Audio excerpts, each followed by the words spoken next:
शक्तियां नहीं थी कि आप भी अपने भीतर त्याग को उत्पन्न कर सकते हैं, लेकिन हमें कर्तव्य और अकर्तव्य का बोध हो, ये तभी संभव है।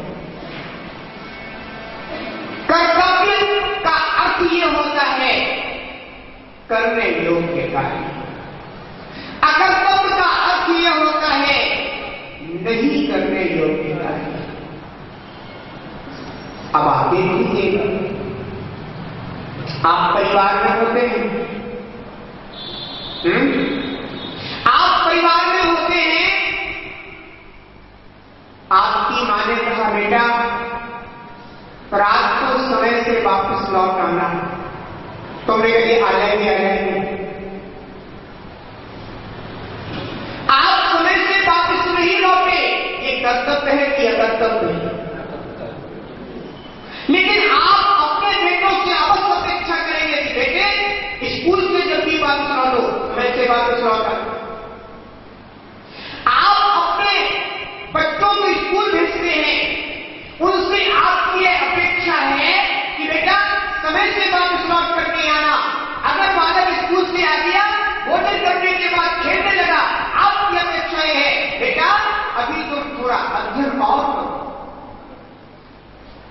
आप उसे कर्तव्य बोध कराना चाहते हैं, लेकिन आप स्वयं अपने अंदर खोजिएगा आपके अंदर कितना कर्तव्य बोध है, आपके अंदर कितना कर्तव्य पालन है।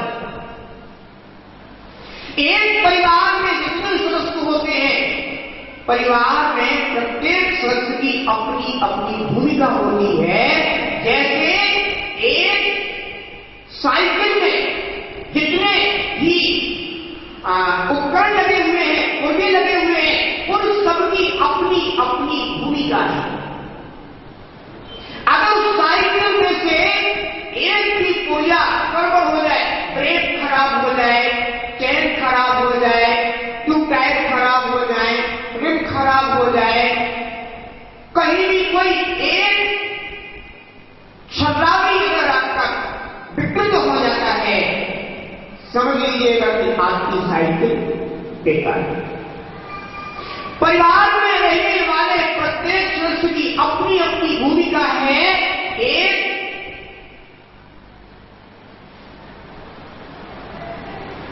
अच्छे परिवार के निर्माण में,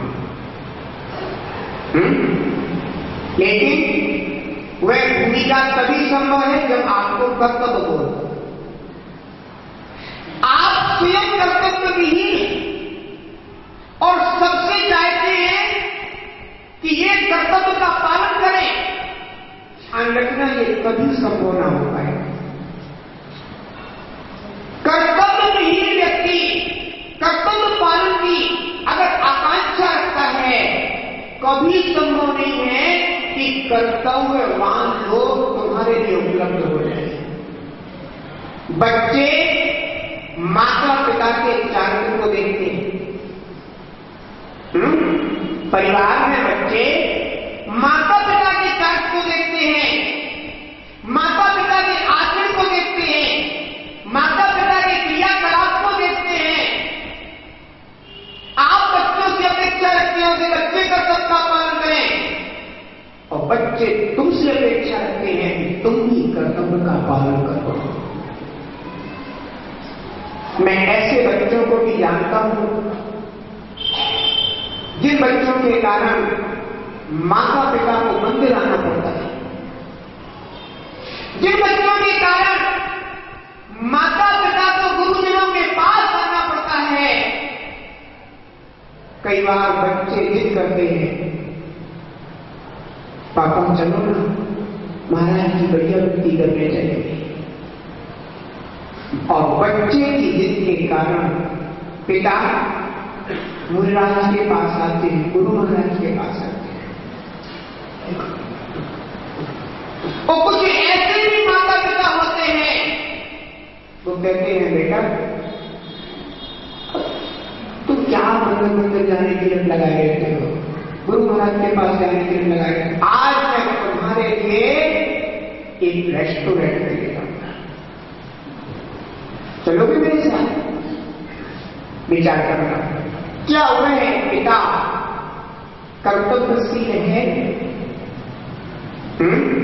कर्तव्यवान में क्या है?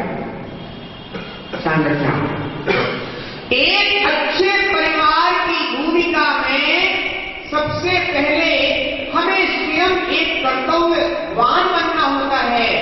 अगर हम कर्तव्यवान हैं, दूसरे को कर्तव्य बोध करा सकते हैं। और यदि हम ही कर्तव्यवान नहीं है तो क्या दूसरे को आप कर्तव्य बोध करा पाएंगे? आत्मविश्वास का भय रहेगा, कहीं सामने वाला व्यक्ति दो टूक जवाब न दे।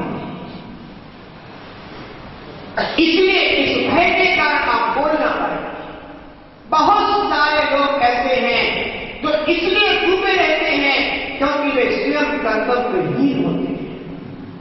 उनमें बुद्धि होती है, प्रज्ञा होती है, ज्ञान होता है, लेकिन वे उस बुद्धि प्रज्ञा ज्ञान का उपयोग इसलिए नहीं कर पाते क्योंकि वे कर्तव्यहीन हैं।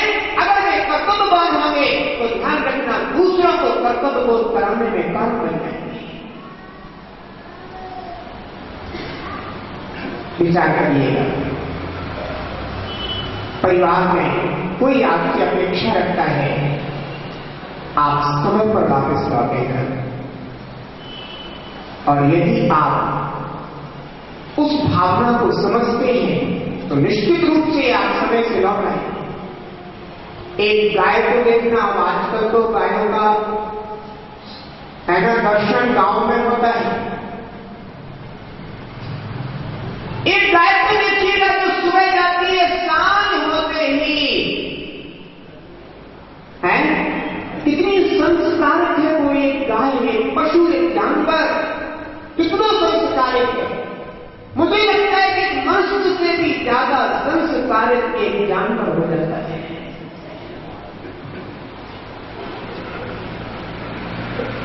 जो काम एक सैनिक नहीं कर पाता ना, वो काम एक प्रशिक्षित